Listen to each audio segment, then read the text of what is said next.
అందరికీ మహాశివరాత్రి శుభాకాంక్షలు. స్వయంగా ఆ పరమేశ్వరుడే మహాశివరాత్రి గురించి తెలిపిన ఒక సంఘటన గురించి మీకు ఇప్పుడు నేను చెప్పదలుచుకున్నాను. ఒక బోయవాడు అడవిలో దొరికే జంతువులని చంపి తన జీవనాన్ని కొనసాగిస్తుండేవాడు. అయితే ప్రతిరోజు అతను వేటకు వెళ్ళాలి, ఏదో ఒక జంతువును చంపాలి, తన ఫ్యామిలీ బ్రతకాలి. ఇలాగే తన దినచర్య కొనసాగుతూ ఉన్నది. అయితే ఒకరోజు వేటకని బోయవాడు బయలుదేరాడు. సాయంత్రం అవుతున్నా కూడా ఒక జింక కానీ ఒక కుందేలు కానీ ఏ జంతువు కూడా అతనికి దొరకలేదు. నిరాశతో ఇంటికి తిరిగి వస్తూ ఉన్నాడు. తిరిగి వస్తుంటే ఒక సరస్సు దగ్గర ఒక సరస్సు కనబడుతుంది. అరే, సాయంత్రం అయ్యింది, ఏదైనా జంతువు నీళ్లు తాగడానికి వస్తుందేమో చూద్దాం కొద్దిసేపు అని చెప్పి ఒక చెట్టు ఎక్కి కూర్చుంటాడు. చెట్టు ఎక్కి కూర్చొని చూస్తూ ఉంటాడు. ఏదైనా రాకపోతుందా అని చెప్పి విల్లు ఇలా ఎక్కుపెట్టి చూస్తూ ఉంటాడు. కానీ ఎంతసేపటికి కూడా ఏది రాదు. అయితే తను చూస్తుంటే కొమ్మలు ఇట్లా ఇట్లా కొన్ని కొమ్మలు ఇట్లా తన చూపుకు అడ్డు వస్తూ ఉంటాయి. అరే, ఇవి నాకు చూపుకు అడ్డం వస్తున్నాయి అని చెప్పి ఏం చేస్తాడు, వాటిని ఇలా తెంపి కిందేసేస్తాడు. కిందేసేసి అలాగే చూస్తూ ఉంటాడు. ఒక జింక వస్తుంది. ఒక జింక వస్తే దానికి ఎక్కువ పెడతాడు బాణం. అయితే అప్పుడు ఆ జింక అంటుంది, అయ్యా ఓ మహారాజా, నేను గర్భంతో ఉన్నాను, నన్ను చంపడం ధర్మానికి విరుద్ధం, దయచేసి నన్ను వదలండి, అంత కావలిస్తే నేను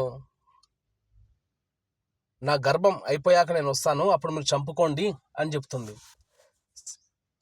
ఆ జింక మానవ భాషలో మాట్లాడుతుంది. అరే, జింక మానవ భాషలో మాట్లాడుతున్నది, పైగా గర్భంతో ఉన్నది అని చెప్పి అంటుంది. ఆ పాప మనకెందుకు అని చెప్పి వదిలేస్తాడు. మరికొద్దిసేపటికి ఇంకో జింక వస్తుంది. ఇంకో జింక వస్తే దాన్ని చంపడానికి వెళ్తుంటే, అయ్యా ధర్మప్రభు, నేను నా మొగ జింకను వెతుక్కుంటూ ఇక్కడ వచ్చాను, నేను కామంతో రగిలిపోతున్నాను, అయినా నా బక్కపల్చని శరీరము నీకు కానీ నీ కుటుంబం ఆకలి కానీ తీర్చలేదు, దయచేసి నన్ను ప్రాణాలతో వదిలిపెట్టండి, నా మొగ జింక ఒకవేళ దొరకకపోతే అప్పటి వరకు మీకు ఏ ఆహారం దొరకకపోతే నేనే వచ్చి మీకు లొంగిపోతాను అని చెప్పి అది కూడా మానవ భాషలో వేడుకుంటుంది. సరే అని చెప్పి అవకాశం ఇస్తాడు. మరికొద్దిసేపటికి ఒక మొగ జింక వస్తుంది. ఒక మొగ జింక వస్తే దానిపైన బాణం ఎక్కువ పెడతాడు. బాణం ఎక్కువ పెడితే, అయ్యా నేను ఇటుగానే 2 ఆడజింకలు వచ్చాయా, మీరు చూశారని చెప్పి అడుగుతాడు. అంటే అవును చూశాను అంటే ఆ 2 ఆడజింకలు మా వాళ్ళే, అంటే అవును ఇక్కడ ఇటు సైడ్ అయితే వచ్చాయి కానీ అవి మళ్ళీ నాకు ఇచ్చిన మాట ప్రకారం మళ్ళీ నా వద్దకు వస్తాయని చెప్పి మాట ఇచ్చాయి అంటే, సరే మహాప్రభు, ఆ జింకలు కలుసుకొని నేను కూడా వస్తాను, మీరు ఇక్కడనే ఎదురు చూడండి అని చెప్పి అది కూడా వెళ్ళిపోతుంది. మరికొద్దిసేపటికి ఓ తల్లి పిల్ల ఆ 2 జింకలు వస్తాయి. అవి వస్తే వాటిపైన ఎక్కువ పెట్టనికపోతే, అయ్యా నేను నా పిల్లని ఇంటి దగ్గర వదిలేసి వస్తాను, దాని తర్వాత మీరు ఇష్టం ఏమైనా చేసుకోండి అని చెప్పి అది చెప్తుంది. అది చెప్పడంతో తన లోపల ఏం జరుగుతుందో అర్థం కాదు ఆ బోయవాడికి. సరే అని చెప్పి కొద్దిసేపటికి 4 వచ్చేస్తాయి. వాటి చెప్పిన ప్రకారం అవి ధర్మాన్ని తప్పకుండా, అయ్యా నీకు ఇచ్చిన మాట ప్రకారం నీ దగ్గరకు వచ్చినాము, ఏ మమ్మల్ని నువ్వు చంపుకుంటావు ఏం చేసుకుంటావు నీ ఇష్టం, నీకైతే ఆహారం కావాలని చెప్పి మేము వచ్చినాము నీకు ఇచ్చిన మాట ప్రకారం, మేము వేడుకున్నందుకు మా మాట కాదనకుండా నువ్వు మా మాట నువ్వు విన్నావు కాబట్టి నీ మాట కూడా మేము వింటున్నాము, ఏమైనా చేసుకోవచ్చు ఇప్పుడు నువ్వు అని చెప్పి అనడంతో ఆ బోయవాడి లోపల ఆలోచన కలుగుతుంది. ఎంతో క్రూరత్వం కలిగిన ఆ బోయవాడు కొద్దిగా ఆలోచిస్తాడు, అరే వీటిని చంపి నేను ఇప్పుడు ఏం కడుపు నింపుకోవాలి. అయితే వాస్తవానికి ఆ పొదస్థానం అతను ఉపాసంతో ఉన్నాడు కదా, అతను తెలియకుండా రోజు శివరాత్రి ఉన్నది. అయితే శివ అనేది ఆయనది ఊతపదం. అప్పుడప్పుడు శివ రామ అంటుంటాం కదా, శివ అనేది ఆయన ఊతపదం. అలా అంటుండడంతో ఆ రోజు మొత్తము ఉపవాసంతో ఉన్నట్టు అయిపోయింది.